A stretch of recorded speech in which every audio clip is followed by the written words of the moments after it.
100살 건강하이소!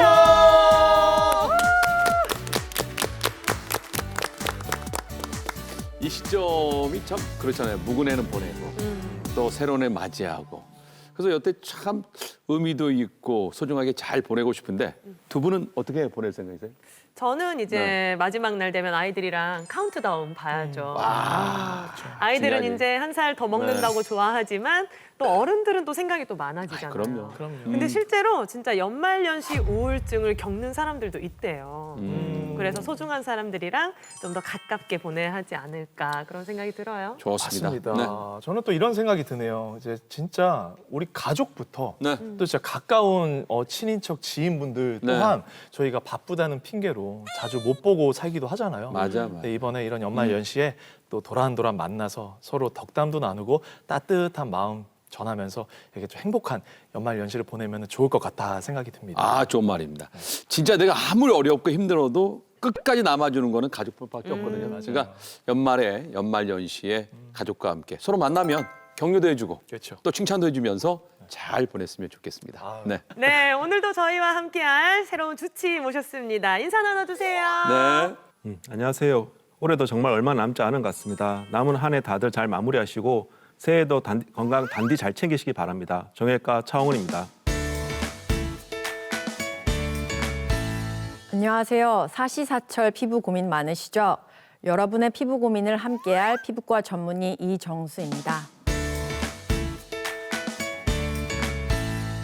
입속의 작은 불편감부터 목에 생기는 다양한 암까지 여러분의 다양한 목 질환을 담당하는 이비인후과 전문의 손희영입니다.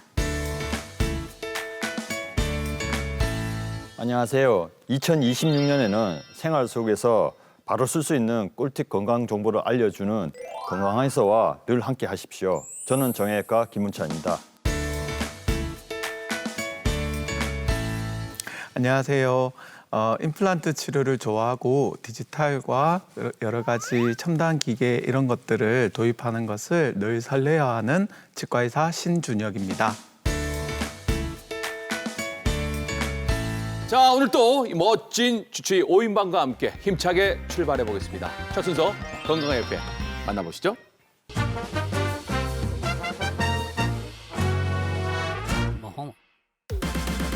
추운 겨울이 기다려지는 이유, 개인적으로 저는 이 따끈한 겨울 간식 때문인데요.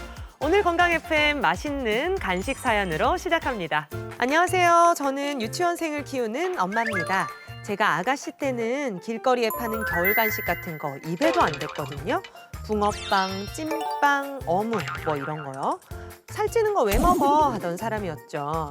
그랬던 제가 애 낳고 180도 달라졌습니다. 유치원 오가는 길에 팥이 아주 실한 붕어빵집이 있거든요. 특히 우리 애가 좋아해요. 그래서 요즘 자주 먹는 편인데 오늘도 붕어빵 하나씩 들고 집에 오는 길이었어요. 우리 아이가 엄마, 나는 요즘 붕어빵이 엄마 다음으로 제일 좋아. 밥 대신 이거 먹으면 안 돼? 밥 대신 먹으면 안 돼. 붕어빵은 한 개만 먹는 거야. 알겠지? 그래? 근데 엄마는 왜 2개도 먹고 3개도 먹고 왜 그래? 아뿔싸. 애들 앞에선 물도 함부로 마시지 말라고 했거늘. 다 제 잘못이죠. 좀 줄여야 하는데 마음대로 안 되더라고요. 붕세권이라는 말 혹시 들어보셨어요? 집 근처에 붕어빵 가게가 있다는 신조어인데 저도 붕어빵 굉장히 좋아하거든요. 교수님 어떠세요? 요즘에 보니까 붕어빵 지도 앱까지 나왔더라고요. 맞아요. 저도 예전에 팥 붕어빵부터 시작해서 처음에 슈크림 붕어빵 나왔을 때 굉장히 너무 획기적이라서 맛있게 먹었는데요. 최근에는 초콜릿, 피자, 뭐 햄치즈 맛 정말 다양하게 나왔더라고요. 맞아요. 근데 알고 보니까 이것들이 칼로리 폭탄이라고 하더라고요, 선생님. 그렇습니다. 무심코 먹은 간식 열량이 한 끼 식사보다 높을 수가 있습니다. 실제로 이제 아마 칼로리를 들으면 놀라실 겁니다.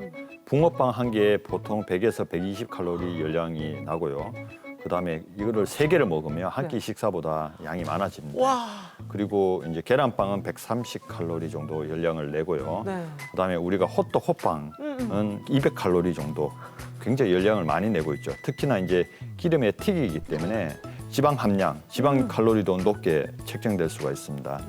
우리가 이제 성인 200칼로리를 소모하려면 60kg인 성인 남자가 한 50분 정도 걸어야지 소모될 수 있는 열량이거든요. 네. 그래서 굉장히 높습니다. 아, 네, 또 겨울에 어묵 많이 드시죠? 예, 저도 많이 좋아하는데요. 어묵이 작아 보이지만 하나의 열량이 130kcal 정도로 굉장히 열량도 높고 그다음에 지방과 나트륨 함량도 높습니다. 근데 우리가 또 어묵을 간장에 찍어 먹고 그다음 국물도 마시잖아요. 그랬을 때 섭취하게 되는 어떤 나트륨 함량은 굉장히 높습니다.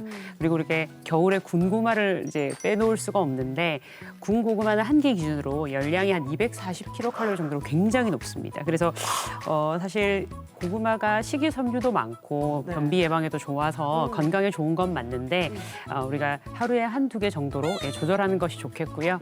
특히 군밤도 탄수화물이 대부분이어서 한 대여섯 개 정도로 적절히 줄여서 드시는 게 좋겠습니다. 근데 선생님 이게 날씨가 추워져서 그런지 어묵 같은 것도 평소에 2개 정도만 먹으면 든든했는데 왠지 좀 한 개 더 먹게 되고 국물도 또 이렇게 챙기게 되는데 이거 기분 탓일까요? 기분 탓이 아닙니다. 네, 나름대로 과학적인 이유가 있는데요. 겨울에는 날씨가 춥기 때문에 우리가 체온을 유지하기 위해서 아무래도 더 많은 에너지를 소비하게 되고 그렇게 되면 쉽게 허기지게 되고 또 먹는 행위로 이어집니다. 그래서 저희가 겨울에 조금 더 많이 먹게 되지만 사실 또 바깥이 춥기 때문에 활동량이 줄어들 수 있거든요. 그리고 또 옷을 두껍게 입기 때문에 우리가 조금 더 관리에 소홀해질 수 있습니다. 그렇게 되면 꽃피는 봄이 오면 아무래도 후회를 많이 하시게 되겠죠. 이게 살찌는 거 말고 또 조심해야 될 게 있다고 하던데 호빵 먹다가 응급실 갔다는 기사를 제가 본 적이 있어요. 이거 무슨 내용일까요? 예, 그렇습니다. 이제 겨울 간식이 뜨겁잖아요. 그러다 보니까 우리가 온도 차를 인지하지 않고 갑자기 먹게 되면 입천장이나 점막 쪽에 화상을 입기가 쉽습니다. 특히나 호빵 같은 경우는 부드러운 겉면하고 다르게 속에 뜨거운 열기가 있기 때문에 이 온도 차이를 생각하지 않고 호빵을 갑자기 먹는다라고 하면 속재료의 어떤 전기 때문에 입안이나 혀 쪽에 점막에 손상이나 화상을 입기가 쉽습니다. 이 겨울 간식을 좀 더 건강하게 먹을 수 있는 방법이 있을까요?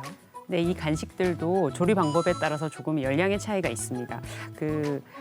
우리가 GI 지수라고 그래서 어떤 음식을 먹었을 때 그 혈당이 올라가는 그 수치를 비교하는 지수가 있거든요. 고구마와 감자를 비교했을 때 고구마가 감자보다 조금 낮은 편이고요. 고구마 같은 경우에는 어떤 굽거나 튀기는 것보다는 찌는 것이 좀 더 혈당을 천천히 올릴 수 있습니다. 아무래도 호빵이나 우리 붕어빵 이런 것들은 아무래도 개수를 줄이시는 게 제일 좋은 방법이라고 생각이 됩니다. 근데 선생님 과일은 괜찮지 않을까요? 겨울에 또 이렇게 손끝이 노래지도록 귤을 잔뜩 먹어줘야 또 겨울의 제맛이거든요. 일단 손이 노랗게 된다는 것은 이제 베타카로틴이 축적이 되어서 베타카로틴 혈증이 생겼다기 때문에 과도하게 귤을 섭취한 상황이고요. 또 귤이 비타민 C의 보고라서 몸에 좋다고 알려져 있고 사실 그게 맞지만 이제 귤도 하나의 칼로리가 약 35에서 40kcal 정도 됩니다. 그래서 10개 정도 드시면 400kcal가 되고요. 그렇기 때문에 혈당도 높일 수 있고 칼로리도 없지 않기 때문에 하루에 2개에서 3개 정도가 적당합니다. 네, 참새가 방앗간을 그냥 못 지나치듯 따끈하고 맛있는 겨울 간식 참기 힘든 거 맞습니다. 그래도 많이 움직이셔서 겨울철 건강 잘 챙기시길 바랄게요. 건강 FM 다음 주에 다시 돌아오겠습니다.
여러분 안녕하십니까? 알아두면 뽐나는 건강 상식 닥터 설전 배동성입니다. 자, 함께할 닥터가 나오셨습니다. 안녕하십니까? 네, 안녕하십니까. 정형외과 차원입니다. 왔어요, 왔어. 계란이 왔어요. 굵은 계란이 왔어요. 아니죠? 왔어요, 왔어. 김장철이 왔어요. 네. 자, 우리 닥터 차는 김장김치 좋아하십니까? 김장김치를 싫어하는 국민이 있을까요? 당연히 저도 좋아합니다. 그러긴 하겠죠. 네. 자, 그러면 닥터차 가슴에 손을 얹고 아내가 김장을 하면 난 도와준다. 안 도와주면 안 되지 않을까요? 당연히 도와줘야 됩니다. 아내가. 아, 그러면 도와줬다는 얘기입니까? 아내는 김장을 안 하죠, 요즘에는. 자, 오늘의 주제입니다. 김장철만 되면 온몸의 관절이 운다가 되겠습니다. 아니, 이게 말이 안 되는 거가 김장을 매일같이 하는 게 아니고 1년에 딱 한 번 하는 건데 아니 대충 이렇게 버무리고 하는데 그렇게 힘듭니까? 사모님께서 요리 전문가셔서 네. 저는 쉽게 하시는 것처럼 보일지는 몰라도 네. 김장은 이제 굉장히 그 짧은 시간 동안 큰 노동력을 요하는 동작이거든요. 네. 그래서 김장철이 마치고 나면 병원에 김장 때문에 생긴 팔다리 통증으로 오시는 어머님들이 굉장히 많습니다. 그래요?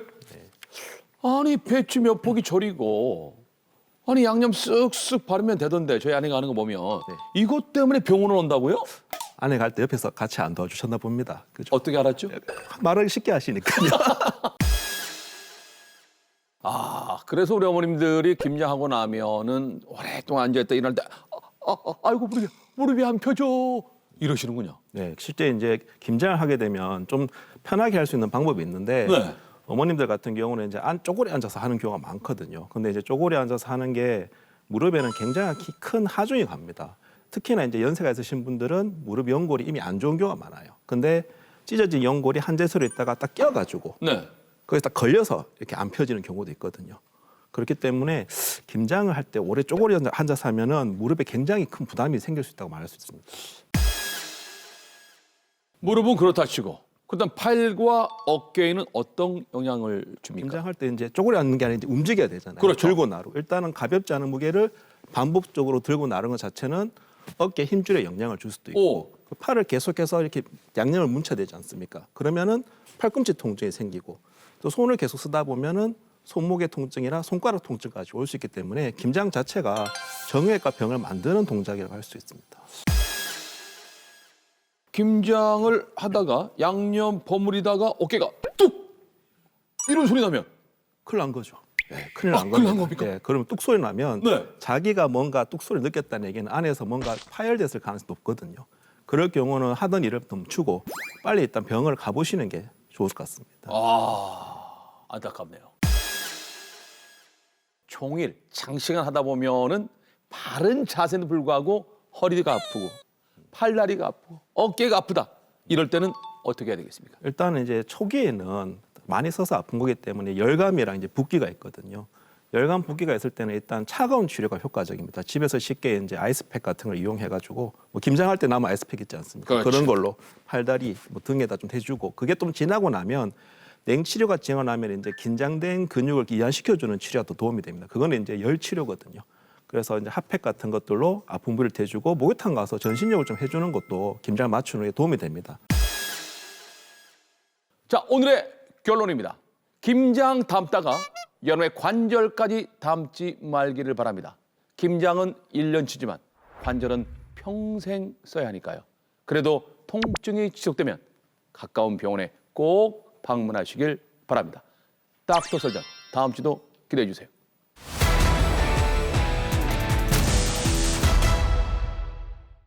오늘의 토크 주제는 AI 시대, 이제 임플란트 수술도 증강현실로. 오늘의 주치의 신준혁 원장님 모시겠습니다. 원장님 어서 오세요.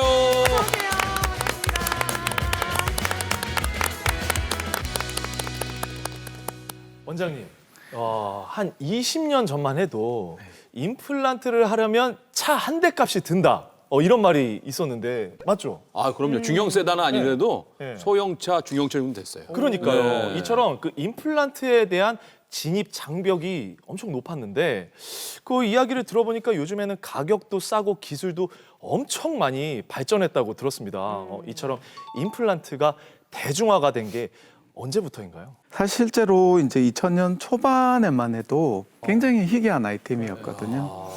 근데 지금은 이제 우리가 전 국민이 우리나라에서 의료보험까지 만 65세 이상 2개, 어금니 2개, 뭐 앞니든 어금니든 자연치아 2개까지 보험이 되는 시대거든요.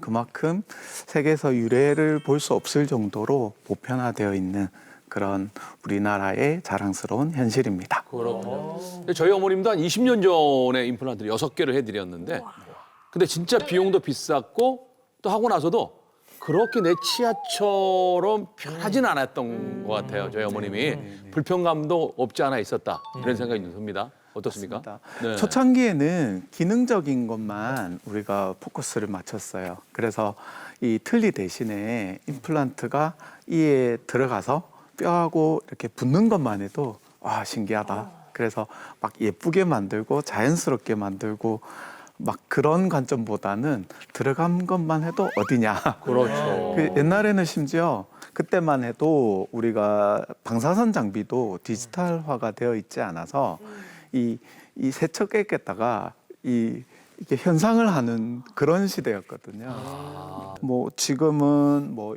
구강 스캐너까지 나와가지고 뭐 입안의 CT뿐만 아니라 입안을 이렇게 본을 안 뜨고 이렇게 스캔을 해가지고 네. 표면 데이터를 360도 얻어서 탁 돌리더라고요. 예, 네네네. 예. 그렇게 하는 정도까지 올라왔으니까 많이 바뀌었죠. 근데 이게 아무리 좀 대중화가 되고 보급이 많이 됐어도 임플란트를 해서 몇십 년을 또 써야 되니까 또 따져볼 게 굉장히 많더라고요. 네, 네. 잘 모르지만 장비도 뭐가 있는지 이렇게 봐야 될 것 같고 원장님들 수술 뭐 이렇게 몇 회 하셨는지 그런 것도 봐야 될 것 같은데 우리 원장님은 임플란트 할 때 가장 중요한 게 어떤 거라고 생각하세요? 네, 일단은 임플란트는 종합 예술인 것 같습니다. 그래서 일단은 멋있다. 우리가 시술이잖아요, 네. 수술이잖아요. 그러니까 잇몸에 피를 내고 이제 뼈를 뚫어서 임플란트를 넣는 외과적인 시술도 들어가고, 네. 그 다음에 그 위에 자연스럽고 예쁘게 만들기 위한 보철 작업이 있거든요. 네. 그것도 약간 아티스틱하게 만드는 그런 예술적인 부분도 있고, 그 다음에 또 의사인 제가 뭐 진단도 잘하고 또 임상적인 술기도 높아야 되고 뭐 그런 여러 가지 의사로서의 공부도 많이 해서 경험도 많이 쌓아야 되지만 또 나 혼자만 잘해서 되는 게 아니에요. 우리 임플란트는 그냥 수술로 끝나는 게 아니라 그 위에 일을 만들어야 되잖아요. 그렇죠. 이 일을 만드는 그 세계, 치과 기공사의 세계도 굉장히 장인 정신이 들어가고 엄청나게 많은 노력이 여기 들어가는 그런 분야입니다. 치료를 하고 나서 또 저희는 20년, 30년 또 이가 오래 가기를 또 바라잖아요.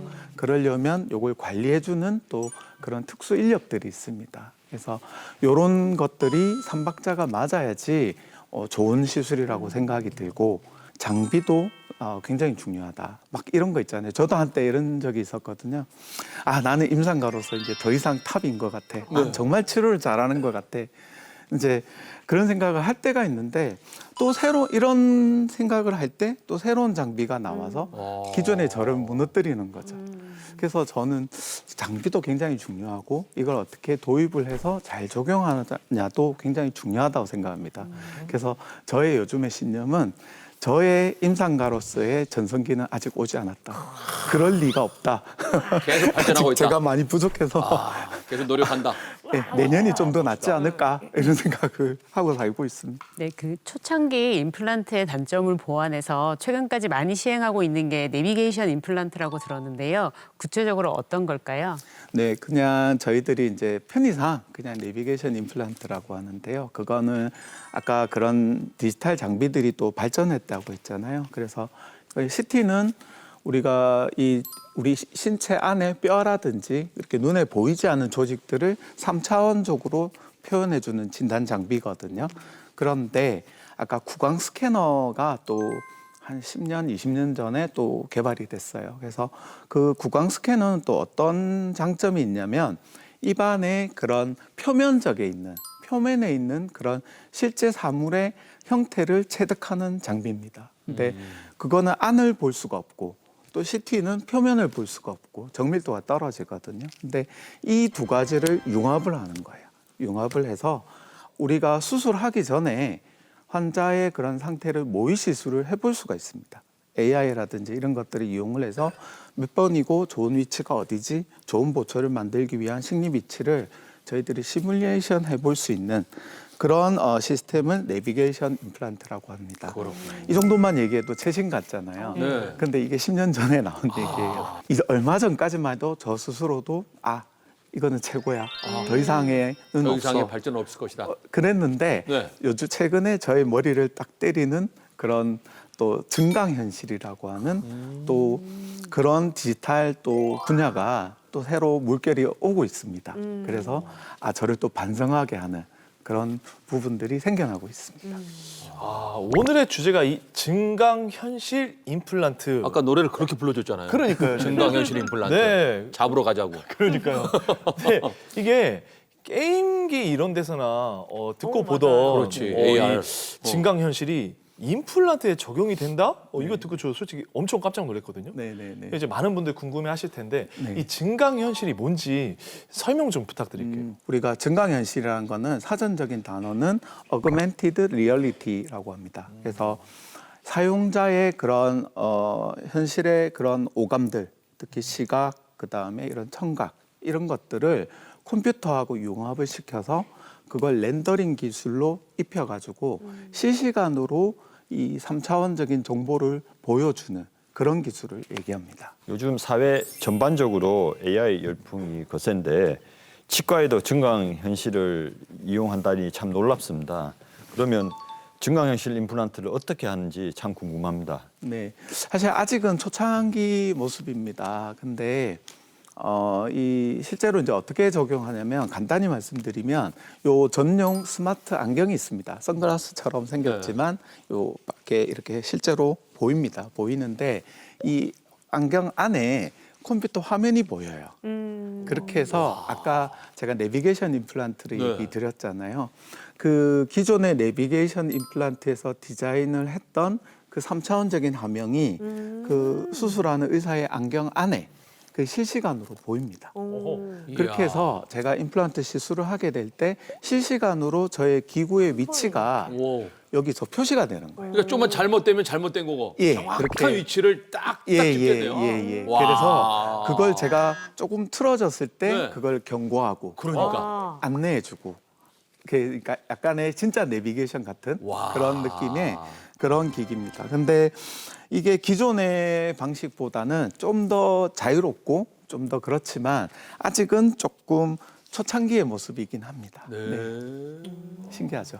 이야, 놀랍습니다. 그러니까 진짜 우리가 영화 속에 보면 뭐 안경에 딱 쓰고 가면은 뭐가 딱 보이듯이 맞아요. 그 현실로 그게 된다는 거 아니에요, 지금. 네네. 이렇게 발전했네요. 장비가 아무리 좋대도 누가 어떻게 사용하느냐가 관건일 것 같은데 그렇죠. 네. 급변하는 트렌드를 따라잡기 위해서는 원장님께서 공부를 많이 하셔야겠습니다.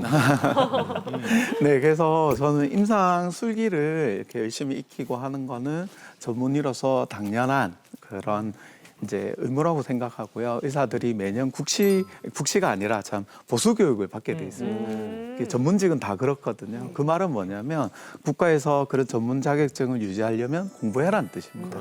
그래서 평생 제가 치과의사로서는 공부를 해야 된다 생각하고요. 증강현실을 지금 보면은 저는 앞으로 이게 10년 후가 될지 어떻게 될지는 모르겠지만 새로운 시대를 여는 하나의 키포인트라고 생각합니다.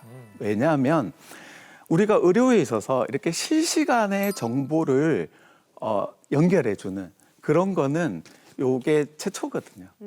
그동안에는 약간 후행적인 치료입니다. 우리가 앞에 내비게이션 임플란트도 뭔가 디자인을 했으면 거기까지지 그 이후에 우리가 어떻게 했는지에 대한 정보라든지 데이터는 취합이 되지가 않아요. 아직 초창기이긴 하지만 저는 지금 이 시스템을 보고 있는 게 아니라 미래의 그런 그렇죠. 가능성을 보고 네. 지금 연구를 하고 있는 중입니다. 자, 여러분. 증강현실을 이용한 임플란트 좀 궁금하시죠? 백문이 불여일견입니다. 한번 보고 오시죠. 부산의 한 치과. 이가 아픈 것만큼 고통스러운 게 또 있을까요? 유치가 남아 음식물 끼임과 염증이 발생해 병원을 찾은 최송영 씨. 특별한 치과 수술을 받을 예정입니다. 제 아랫쪽에 이렇게 유치가 남아가지고 이번에 병원으로 오게 됐는데 이제 유치가 남은 상태로 이제 쭉 오다가 이제 이 유치가 이게 시간이 지나니까 점점 내려앉았습니다. 그러다 보니까 이제 틈도 벌어지고 옆에 이도 이렇게 같이 누워지고요. 그리고 이제 음식물도 끼고 또 한 번씩 통증도 있고 했는데 이 치아가 계속 썩다 보니까 그래가지고 이제 이번에 이제 임플란트를 하기로 이제 마음을 먹고 이제 병원에 오게 됐습니다. 이제 계속 반대쪽으로만 씹다 보니까 반대쪽 치아에 또 무리가 오고 해가지고 이번에 치료를 하게 됐습니다. 그동안 씹는 것이 힘들어 고생한 최송영 씨. 아래쪽에 유구치가 남아 함몰되고 염증까지 발생해 이로 인한 충치가 심각한 상황이었는데요.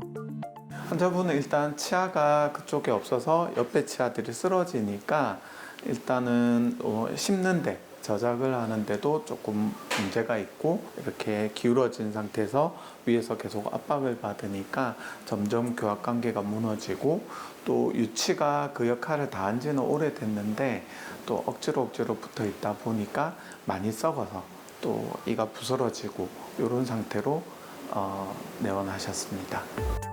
최송영 씨가 받는 치료는 AR 임플란트 수술. 스마트 안경 등이 필요한 증강 임플란트 수술은 첨단 장비를 활용한 수술법입니다. 의사의 시야에 가상의 3D 정보가 실시간으로 겹쳐 보임으로써 정확한 임플란트 식립 위치 파악이 가능합니다. 세계적으로 디지털 쪽에서는 화두가 되고 있는 여러 가지 단어들이 있습니다. 뭐 AI, 인공지능, 그다음에 AR, 증강현실, 그리고 실시간 소통, 뭐 이런 것들이 요즘에 하나의 큰 화두가 되고 있죠. 기존과 동일하게 CT라든지 구강 스캐너를 활용을 해서 우리가 AI가 모의 시술을 해보고 또 그렇게 위치를 정했을 때 여러 가지 스마트 글래스라든지 이런 스마트 기기들을 활용을 해서 실시간으로 우리가 그런 임플란트 시술을 안내해주고 그렇게 또 방향을 정해주는 그런 쌍방향 실시간 임플란트 시술인데요. 지금은 아직 초창기이지만 이 기술을 계속적으로 사용하다가 보면은 어느 순간에는 굉장히 활성화가 많이 될 것이라 기대하고 있습니다. 수술 아주 잘 됐고 오늘 이제 조금 피가 날 수 있으니까 그거 얼음찜질 많이 하고 지금 물려드렸던 거즈 그거 좀 물고 계시면 이제 괜찮을 것 같습니다. 고생 많이 하셨습니다. 감사합니다. 예. 유구치 제거와 뼈 이식 수술이 성공적으로 마무리됐는데요. 최송영 씨는 치료가 다 끝나면 꼭 하나 바라는 점이 있다고 합니다.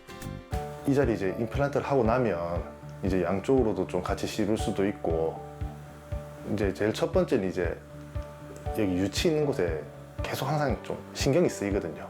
이게 또 계속 내려앉고 잇몸도 내려앉고 뭐 냄새도 나고 이제 그런 부분들이 좀 개선이 되면 좋겠다라는 기대감이 있습니다. 선생님 태어날 때부터 이렇게 건치라고 자부했던 분들도 40대가 지나면 이렇게 하나씩 둘씩 문제가 생기기 시작하더라고요. 이 임플란트를 대부분 어떤 이유들로 좀 시행을 하세요? 오래 썼잖아요. 우리가 이제 40이 넘어가면 사실 저도 이제 50이 넘어가는데 저도 가만히 생각해 보면 40이 넘어가면서 많이 사용했기 때문에 탈이 나더라고요. 실제로 제 치아도 지금 라미네이트거든요. 10개를 이제 라미네이트를 했는데 가지를 해서 미백을 하셨나 이 생각했는데. 그렇죠. 그래서 이게 이제 치아를 거의 깎지 않고 하는 그런 또 요즘 새로운 개념의 그런 라미네이트인데 나이가 드니까 저도 치아는 참 건강하고 가지런했거든요. 근데 삐뚤어지기도 하고 끝이 좀 깨지기도 하고 맞아. 이도 썩을 수도 있고 그다음에 또 바쁜 우리가 스트레스 받는 일상생활에 이를 다물고 살다 보면 이 몸도 나빠지고 뭐 관리를 못하면 뭐 그럴 수 있다고 생각합니다. 네. 그럼 이 일반 치료로 끝나면 참 좋으련만 이 임플란트가 어쩔 수 없이 꼭 필요할 때가 있을 거잖아요. 네. 어떨 때 꼭 필요한가요? 치아가 없으면 특수한 경우가 아니고 그냥 이를 넣어야죠. 그래서 있어야 할 자리에 있어야 되는 거고 그리고 뭐 특히 이게 전악 임플란트나 이가 하나도 없는 분들 이런 분들한테는 어떤 느낌이냐면 나다움을 찾는 과정이라고 생각합니다. 남들하고 다르지 않고 사실 이가 앞니 하나만 없어도 보이는 곳에 이가 하나만 예쁘지 않아도 엄청 스트레스에다가 자신감도 떨어지고 남들과 다른 나의 모습 이런 것들로 굉장히 일상생활에 지장을 많이 받거든요. 근데 이런 것도 요즘엔 기술이 많이 발전했으니까 이가 있어야 될 곳은 그냥 다 넣는 게 맞다라고 생각하고 있습니다.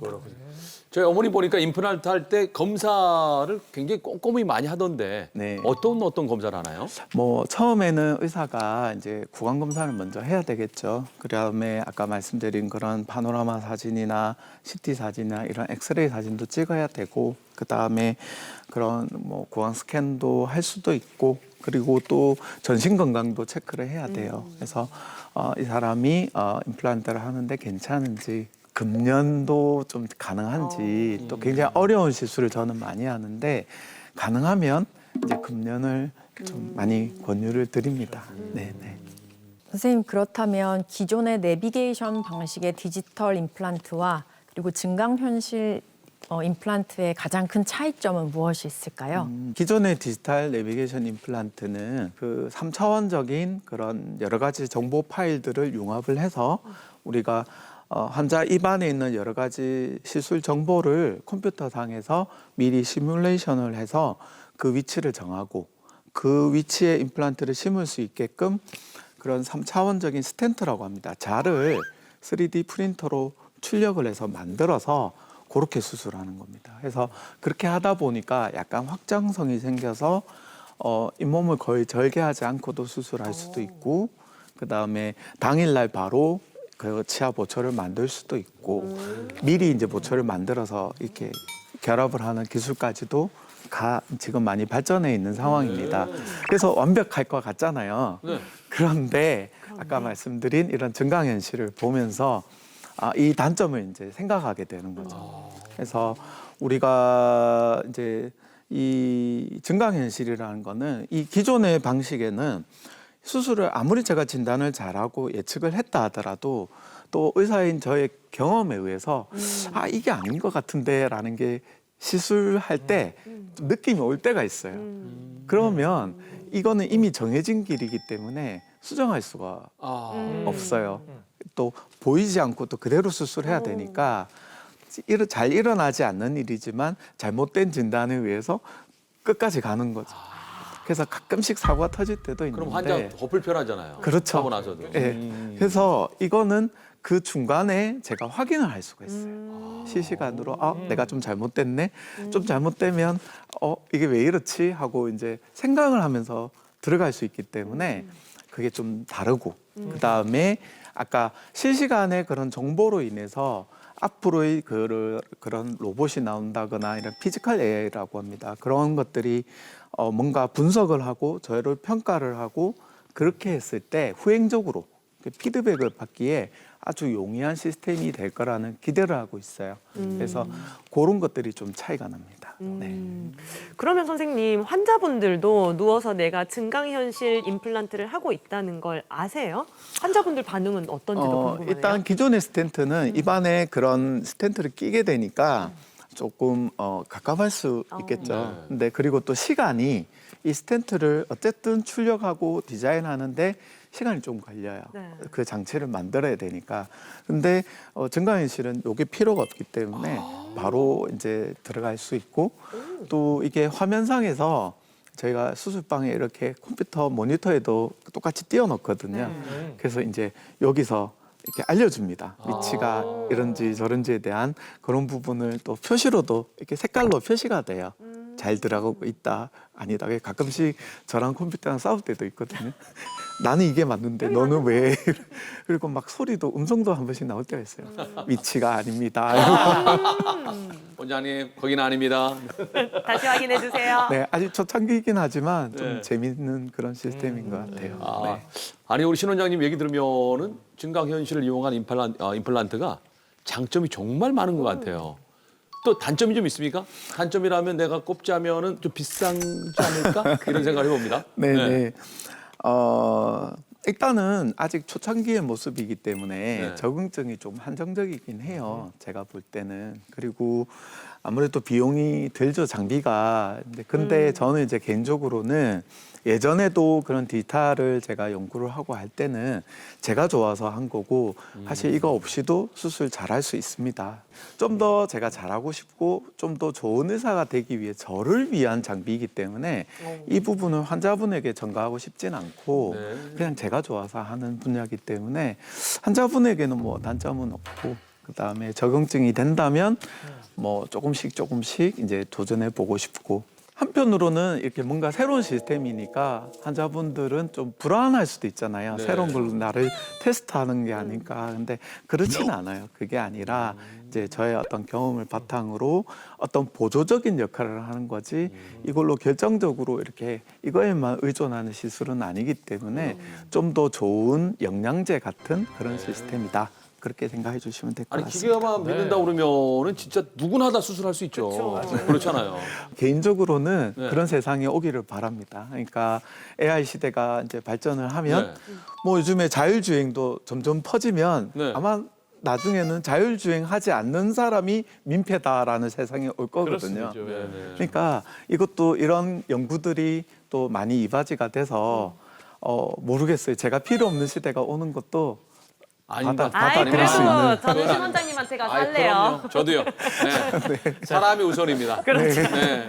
이렇게까지 우리가 지금 원장님의 이야기를 들었는데 그런데 아직도 임플란트 할까 말까 고민하시는 분들이 분명히 있으실 거예요. 네, 네. 이런 분들에게 한마디 부탁드리겠습니다. 임플란트는 이해는 합니다. 치과 치료 자체가 저도 이 라메이트 이거 기가 맞지도 안 하는 이 시술을 한다고 치과에 체어에 누워 보니까 저도 식은땀이 나고 무섭더라고요.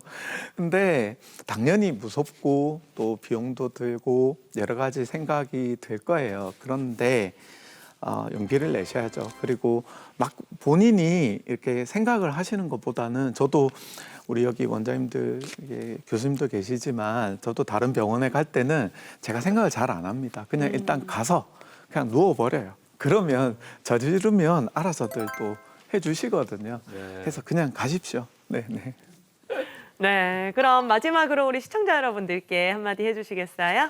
네, 오늘 제가 조금 아직은 초창기이지만 그런 증강현실 임플란트에 대한 부분들을 말씀드렸는데 그 이유는 저 개인적으로는 누군가가 이 신준혁이라는 사람이 2025년도에 이런 얘기를 했다라는 증거를 남기고 싶어요. 나중에 10년 뒤에 20년 뒤에 세상이 네. 어떻게 바뀔지 제 눈에 보이는 것들이 있거든요. 그렇죠. 이전까지 제가 봤던 세상은 그대로 왔어요. 지금까지는. 그리고 제 눈에는 아직은 거의 치과 의사들이 쓰지 않는 시스템이긴 해요. 그러나 앞으로 미래 시대는 제 눈에는 이렇게 바뀌겠구나라는 게 보이고 또 그런 것들이 바뀌고 나서 제가 도입을 하면은 저는 남들보다 뛰어난 의사가 될 수는 없다고 생각해요.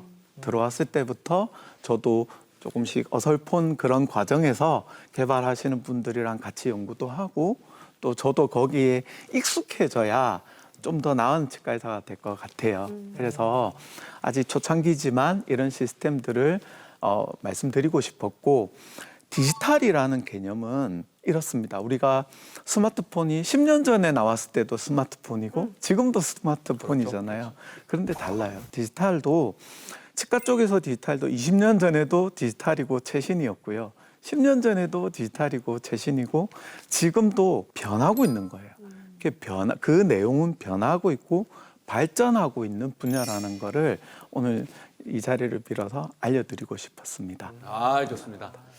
자, 지금까지 매번 공부도 하지만 새로운 디지털 기술로 우리의 치아를 아트로 만들어주고 계시는 신준혁 원장님과 함께했습니다. 원장님 감사합니다. 고맙습니다.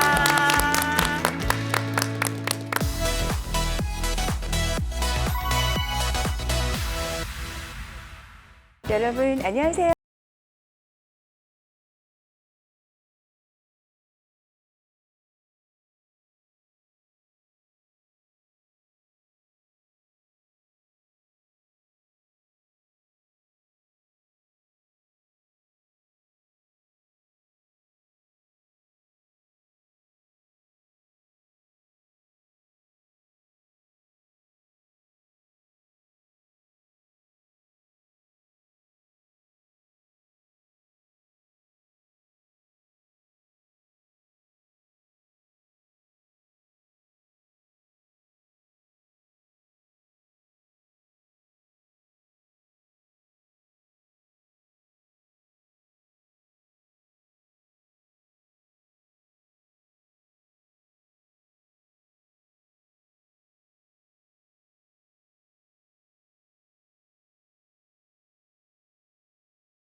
그때까지 100세 시대 건강에서